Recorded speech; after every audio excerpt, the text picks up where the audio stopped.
ngayong most beautiful day in the universe. Lahat all out para sa ating pambato. Philippines!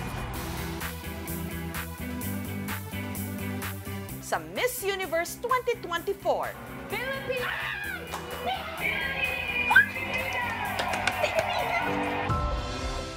Si Chelsea Manalo, 25. Sa ginanap na preliminary competition nitong Biyernes, ang kanyang national costume na tinawag na Hiraya. The exploration from Spain and Mexico led to the Christianization of much of the country.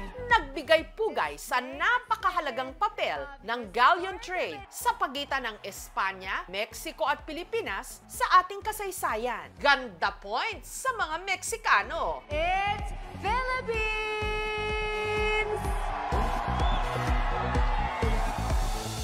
Mga 12 kami na gumawa ng damit. Inabot siya ng almost 3 months. Headpiece niya, it's made of metal. Tapos, in-encrust namin ng freshwater pearl tsaka mga Swarovski crystal.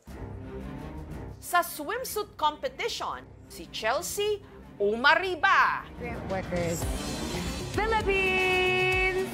Ikinagulat naman ng pageant fans ang naging atake ni Chelsea sa evening gown.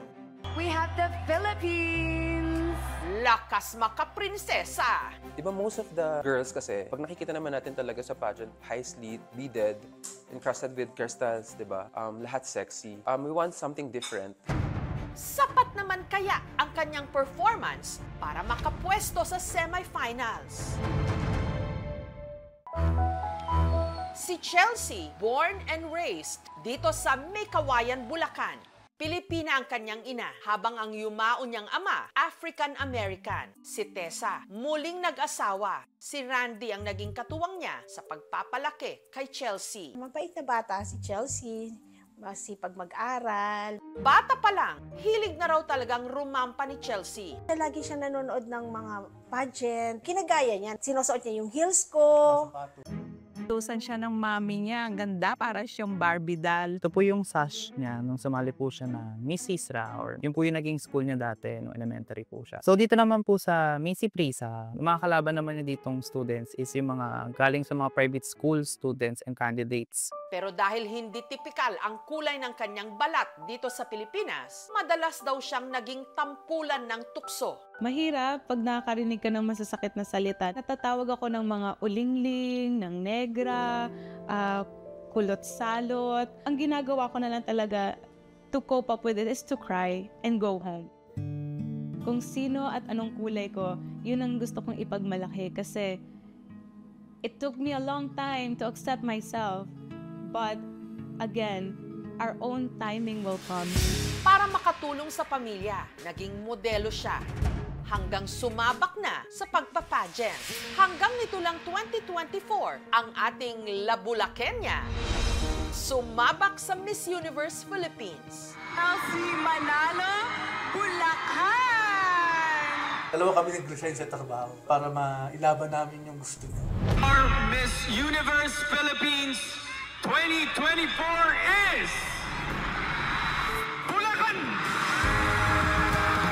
Kinoronahan at hinirang na pinakaunang Filipina Black American Miss Universe Philippines title holder. You did it! Dream come true yan para sa kanya. Sobrang dedicated siya. So sabi ko, galingan mo ha. Sabi niya, syempre mami, no, eto na yon, nandito na tayo. Alam ko, anak, makukuha natin ang corona. Sa pagsisimula ng Miss Universe pageant, ang sigaw ng mga taga-suporta ni Chelsea. Chelsea! Philippines! Philippines!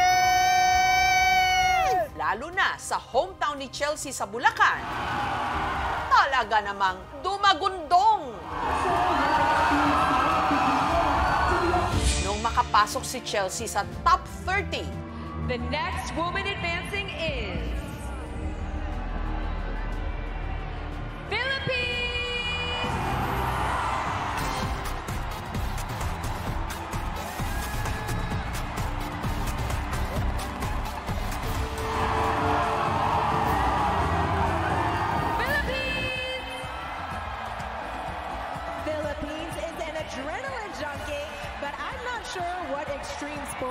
Si Chelsea hindi nakapasok sa top 12. Ang nagwagi, si Miss Denmark. Sa huli, ang Pinay Beauty, tinanghal na Miss Universe Continental Queen of Asia. Miss Universe is Miss Universe Asia. Chelsea! Woo!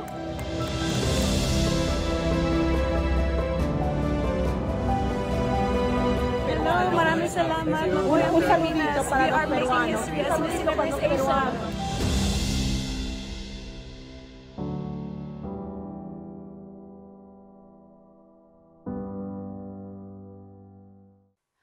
Thank you for watching, mga kapuso. Kung nagustuhan niyo po ang videong ito, subscribe na sa GMA Public Affairs YouTube channel.